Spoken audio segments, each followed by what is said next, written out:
गीता ज्ञान की कहानी महाभारत के युद्ध के मैदान में जब अर्जुन ने कौरवों के साथ युद्ध करने से इनकार कर दिया, तब भगवान श्रीकृष्ण ने अर्जुन को जो ज्ञान दिया, वही श्रीमद् भगवद गीता के रूप में प्रसिद्ध हुआ। यह कहानी न केवल अर्जुन के लिए, बल्कि हर व्यक्ति के जीवन में प्रेरणा का स्रोत है। महाभारत के युद्ध के दौरान अर्जुन ने देखा कि युद्ध भूमि में उसके अपने सगे संबंधी गुरु द्रोणाचार्य, पितामह भीष्म और बचपन के मित्र कौरव पक्ष में खड़े हैं।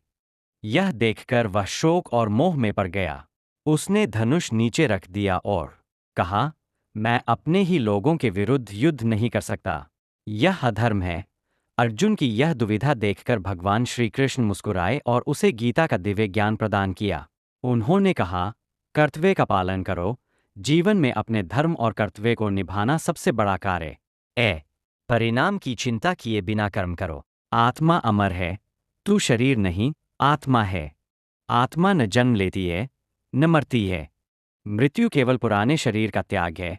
संयम और भक्ति। भगवान ने अर्जुन को भक्ति, योग और ध्यान के मार्ग समझाए और बताया कि जो व्यक्ति अपने मन को संयमित करता है, वही सच्चे ज्ञान को प्राप्त करता है।